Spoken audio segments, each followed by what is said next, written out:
Give us any chance, we'll take it. Read us any rule, we'll break it. We're gonna make our dreams come true. Doing it our way. Welcome to Knife United podcast by 8 seasons in a row. Mr. Fernandez and... I am the great Christopher J. Wardna. Hello. And we're about to review Jinxed, which is from season 8 of Laverne and Shirley. Directed by Tom Turovich, written by Tony DeMarco and Dave Ketchum. I'm sure Chris has some facts about both of them, all three of them rather. Yeah, a little bit. Yeah. And this is what the episode's about. Laverne boldly ignores a chain letter, only to find herself a bad luck magnet. First, she ruins Rhonda's new performance outfit on the eve of her debuting before an important producer. Then she tosses the ball and causes Chuck's beloved dog Willie to throw himself over the balcony and onto a man walking by in the street, injuring the both of them. Then she sprains Carmine's wrist, helping him get up. The coup de grace is Laverne ruining Rhonda's Cowboy Bill's audition with Mr. Shore. Enter Madame Olga, a fortune teller, who tries to get to the bottom of Laverne's nasty aura. Can she fix things? What'd you think of this one? Yawn. It's alright. It's like, okay. It's not the worst thing and it's not the best thing. Carol Kane saves everything. Which, to be fair, she does that a lot. But yeah. Yeah, I don't like chain letter, bad luck, jinx episodes to begin with. I think the only one I can say I love and think is good is the Rocco episode. The bad luck and extreme misfortune will infest your pathetic soul for all of eternity. And yes, I did memorize it because I love that episode. Memories. The whole Mortimer Kahn thing, I mean, all of that. Fantastic. Great. Because doesn't that eventually lead into the whole Ghostbusters riff with Mortimer Kahn hanging around the fight going around the house or something like that? Yeah, it does. Actually, it does. Ugly Freddy shirt opens this one up again. That Freddy Krueger shirt, man. My note is, no, run, Nancy, run! Run, Nancy, run! And then the Bill. Why do I keep getting mail for the guy across the street? Ba-dum, boom, boom. Ba-dum, boom, boom. So much cheese. She hates Chandler more than the possibility of her own oncoming death. That's impressive. Yep. But then at least, hey, right away we get Rhonda in a dress. Rhonda. And even near... Very Barbie dress. She looks very Barbie. Very Barbie. And even nearly a little bit of a boob touchy there as well. But yeah, even my mother was like, whoa, that is low cut. The exchange, this dress is going to get me discovered, that dress is going to get you arrested. I love that. That's a great exchange. That was cute. Yeah. That was cute. I love that Rhonda is so much involved in the situation. Yes. That she's really excited for her debut. Yes. She's so excited. She wants Laverne to be there. That is a huge step forward in their friendship. I thought so. Yeah. My mother had to point that out, but I already started to see that coming. And what I liked about the phrasing is Rhonda saying that I'm inviting all my most important friends. Yeah, that's touching. That's sweet. I really love that. I thought it was darling. And she calls her honey. She does? Really sweet. Yeah, she called her honey. Aw. I wonder why Laverne doesn't want to go with her. Yeah. She doesn't want to go. That was kind of mean. Unless she was playing coy to get the race car driver. Possibly. Quite possibly. And then, of course, she immediately causes Rhonda's dress to be ripped off, which is such a cheap ploy so we can see her in her underwear. I'm like, Lord. Cheap panty flash is my note. Yeah. Yeah, I've, oh my goodness, in my notes. And Rhonda, the stuff you wear. It's not a time. So gay. Oh, yeah. This whole sequence is so gay. Laverne is so into seeing her in her underwear. Oh my God. And it's Rhonda, cute with her with the little clothespins. Gay. I've never had my dress ripped this early in the afternoon. Well, there's a first time for everything, which my mother got a big laugh from that exchange. I love it. And breaking the pearl necklace. And, okay, pearl necklace joke, pearls going down the cleavage, little on the nose show. Yeah, a little bit. Oh, a little on the nose show. Bless them, they're adorable, though. It's an adorable little scene. It's perfectly acceptable. Now here comes Chuck again. We're trying desperately to integrate Chuck into this gang. Yep, Chuck the Nut. We're trying our darndest. Also, you remember how I said season 8, they're trying to have a new set and new location every single episode. Chuck's apartment. Yes, which is very nifty. It's a nifty little apartment. It's kind of nice. Although the fact that he's so critical about seeing the same view every day is very... You would think that somebody that intelligent would be able to just chill the fuck out a little bit. Yeah. Yeah, yeah. It's also very much a boys' joke that is clearly recycled here. So, And then we get to see the dog, and he starts jumping on to Laverne, and it's like, Chuck, yeah. I thought we were just friends. Whoa. But, Oh, yeah, actual dog humping joke. We finally get to the point where we actually have a dog humping joke. We're getting in the middle of the episode. yeah. The dog's named Willie, and she's petting Chuck's Willie. Oh, why? But I really do think Chuck is funny here. I really do kind of like enjoy his little sides about the same thing every day, and I thought that was cute and funny. The mice trying to teach the mice how to fetch was great. Yeah. In the dubbing, he's very excited to show her the apartment. Yeah. Oh, totally. Yeah, but Willie is a cute little guy, even though he's humping away, and I can't believe the show actually got away with that.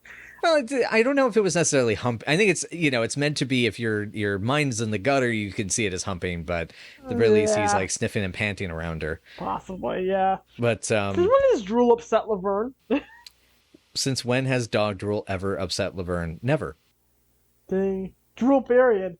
Like, think about the guy she's made out with before. Ooh. Think of the Lenny she's made out with before. Yeah. No, he's a good kisser, according to her. Yeah. Not that drooly.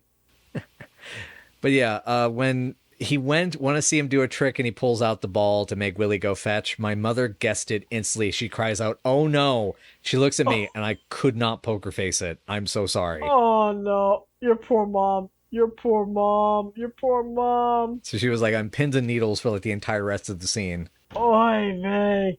Although she did mention quickly though, she did mention she caught a reference I didn't catch. The main mouse in the cage is named Ben. Oh yeah, which would reach way too early to be a reference.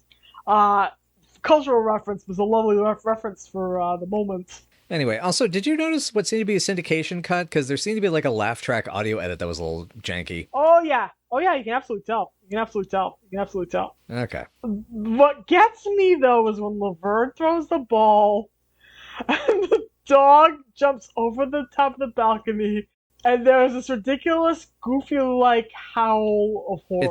It's the howl. It's the wolf howl that was often used in cartoons and Scooby-Doo. Yeah, that's why it's so familiar. My note is, oh god, no, not the dog. My mother clutched her face and hated it instantly. Poor your mom. I presume she was not happy when the dog resurfaces live but with broken bones. She was happy he was okay, but that she did not like that all his legs were broken. Poor thing.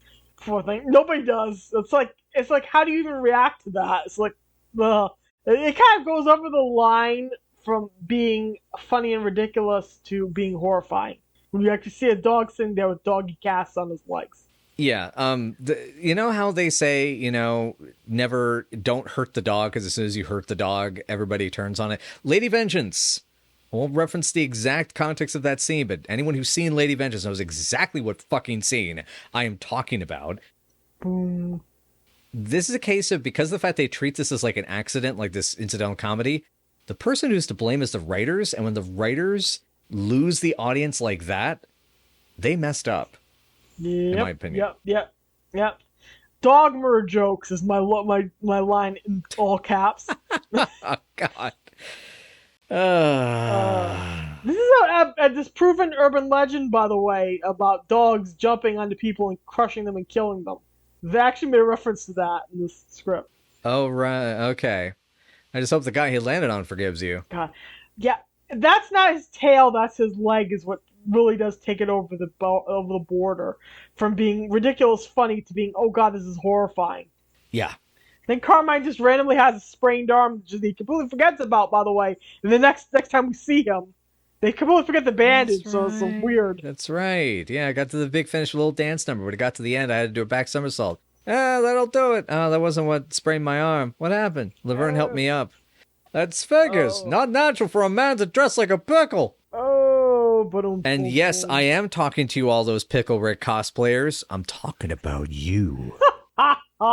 Oh my god. And the way they were so mean to each other and dismissive, and especially towards Laverne, that is what really turned my mother away at this point. That's my note at this point in my notes. And she hated the look they gave Rhonda in the scene with the leopard print or whatever jacket. Yeah. She just felt it was like, ugh, the Jinx. My actual note when everybody is overreacting to Rhonda being bad when she's not being bad is, did she shit herself or something? Because Leslie's killing it and everybody's just sour facing it. It makes no sense. It's a bit discordant, but I mean, it's a different style. It's a different style of trumpet playing than what is actually happens later. But yeah, sorry, the song that she was actually playing. Sorry, my brain is starting to fog up. The audience is horrified gasps when Laverne causes that chain reaction of disaster. Yeah, and they have to isolate her, like she's contaminated. Make her the head check girl. Lock her in the closet. Notice that Mary the waitress is here for this whole situation. Mm-hmm. Yep. Plotting her next move. Perhaps truly this was a hex situation, and perhaps Mary's just waiting for her time to strike. Tony the cook was also here for it. Yeah. Yep. But I do like the exchange of, it's like, what is she like walking onto a black cat? No, Mr. DeFazio. If you could do that, you're not a Jinx. You're just short. Ba-dum, boom, boom. Oh, God. They really are trying to make... At least that is a smart enough joke that it's not a Lenny 2.0. As in, like, the character's intellect is not a... You know, it's not like that. Yeah. Yeah. He just needs to be a little bit smarter, Chuck does. He needs to be geeky versus pervy and innocent. Right. Which is Lenny. And that's easy enough to write. And they should have been a slam dunk. Anyway, so then we get this Monty Shore guy. This fucking guy. And, because what an honor and pleasure to have you at my place. I know. Oh, God. So bad. $500 suit ruined. High blood pressure. And what do? You pour salt all over him. Boom, boom, yeah, the decorations look so rancid and tacky. I love Leslie singing. I love her singing. It's so great. Same. The trumpet playing's fine. It's such a sad episode. It is. When we cut back to Laverne at her place, for some reason Carmine is sitting on her, and we never figure out why. He's trying to pin her down, and it's a way of doing it that doesn't feel sexual. It just reminds me of something Lenny would do. That's a sad thing. It is a very Lenny thing. Yeah, that is kind of sad to think about. He literally did that when... Lenny's crush. But yeah, somehow Rhonda gets a gig with the mariachi band out of this. I think this is good. I was waiting for a line of them saying, yeah, but he's not Mexican. Yeah, the mariachi band line. Still funny. Funny. Yeah. But Carol Kane enters to make everything better. Yes. God, yes. I must get my $10. The spirits don't like checks. She's wearing bus fare on her head. And I love how she just owns the moment. She owns the scene. Everyone follows in her shadow. It's amazing. Yep. And then the way she just calmly points out that every single incident that happened has to do with somebody else in the instant. Exactly. And that's not Vern. Mm-hmm. And it's like, there's a little girl dog who lives upstairs. And I do love the I have lizard chicken of bone and gone. You call that a rhyme? Bon and gone. Oh gosh, so Madame Olga sets everything right. She really does. She's very smart. Yep. And then I guess the ultimate lesson here is that there is no such thing as bad luck. I guess is what Sweetheart, you're not a Jinx, but woof, you are klutzy. Still cute. And that's bizarre because Laverne was never klutzy before. Klutzy was Shirley. Yep. God. This show is unraveling at the seams, isn't it? Without her. Yeah. Oh, we'll keep going. Oh, God, that's right. How many more episodes do we have left? It was 22 total, and we are reviewing episode... Hold on. Oh, I think we have 15 more. Yeah. We have 22 episodes to go. We are reviewing episode 8. Yeah, it's 14 or 15, isn't it? Yeah. Oh, God. Yeah. Well, at least the tag scene is the best part of this episode, which is nice, just because the tag scenes we've had over the last 3 episodes have been awful. So, yeah, or boring at best. Mediocre. Yeah. this is really cute. The notion of them reuniting and being friends as kids is very cute. The problem is that Laverne and Shirley got kicked out of the Brownies together, so they've known each other since they were at least 7 or 6, and there's no way that she could have possibly been in second grade with this girl. Exactly. Oops. Yep. Oh, well. At least you got to get some money to tell some juicy gossip about Ben Harlan. Fat as a house, lost all his hair, married, 2 kids. Anyway. Okay, so I think that gets us into notes. Monty Shore, played by Jack De Leon, credited as Christopher Weeks, prolific bit player of the 1970s. He voiced the Human Torch in the old Fantastic Four. Dropped in to see how that girl was doing in 1971 for one episode. With prolific comes the usual hotspots, Starsky and Hutch, Linda Lovelace for president, but rather notably, he also voiced many of the dwarves in the 1977 version of The Hobbit, including Killy and Philly, which I guess makes sense. Killy and Philly are essentially fraternal twins, aren't they? I know they're brothers. Yes, they are. Yeah. Anyway, as expected, he later pops into Night Court for an episode after this, but overall bounces time between doing work across the board and voice and on-camera performances. But Jack De Leon retired from showbiz, it seems, the late 90s, 10 years before he passed away in 2006. Hell of a run, though. Hell of a run. But yeah, so that was Monty Shore. Chuck. Oh, hi, Raj. I don't have much really to discuss of the guy because we've covered a bunch of him when we saw him in Lost in Spacesuits. But I mean, it's a Nightmare on Elm Street after this. So that's neat, I guess.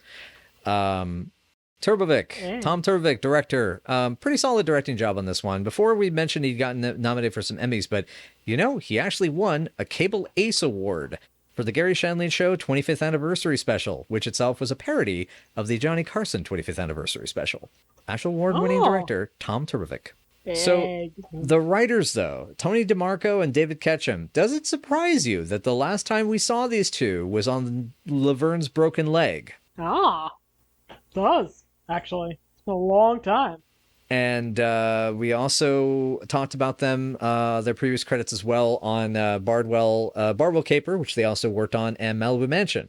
Now, especially given David Ketchum worked a lot in sitcoms, both in front of and behind the camera back in the 60s, so Malibu Mansion's very, old school sitcom thing, really matched. But not a lot to share this time around, especially given how simplistic and overtly physical the episode becomes, because it's not like you necessarily see the aspects of this episode in their work that comes after. But what does seem like a pattern with them is just to find, to make somebody's foibles come off as pitiful rather than a deserving of dislike.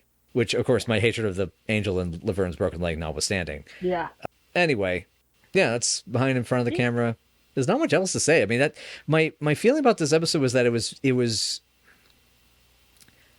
there's a couple of good jokes, but it's altogether so threadbare and vignette driven that I don't feel like there's enough meat. Actually, I don't even know if there's enough bones of a structure to this thing. Yeah, it needs to be bigger. It's an okay episode, though. We'll say it's an okay episode. It's all right. We're at ranking time, I guess. Yeah, I'll give this a 4.5, I guess, because all of that comes in with Carol Kane and the little bit of cheesecake from Rhonda's nice, but again, context is everything, and which kind of takes half a point off of that. But 4.5. Yeah. The injured dog is not fun. I will say that much. This is around... Okay, that's a 4 then. That's a 4. Yeah. I was actually about to go to about a 4.5, about 4 to 5. The problem here is that not only is it episodic but the solution here is pat as hell. Carol Kane is the big highlight. She is great. She comes in, she sweeps in, she orders everything into perfect apple pie perfection. She's so good. Really and ultimately, she's the only reason to watch this episode. So, watch it for her. Watch it for her. Yeah. That's about the most I can say, too. All right, cool. Yeah.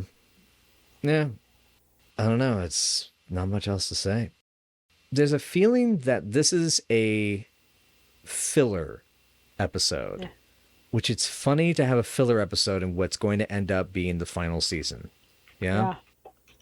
Yeah. It's very much something that's just passing the time in the season and was rewritten probably. Yeah. Oh, yeah. To make it make sense. Because I can imagine Shirley in this episode making a totally different story. Oh, yeah. Shirley would be absolutely obsessed with trying to create good luck for her baby, or good luck for herself, or good luck for Walter, or anything. You could add pathos there that she gets obsessed with chain letters because she's afraid Walter's going to die. Right. Yeah. Oh, yeah. There's so many ways you could go here, and the episode does not go there, so it's sad.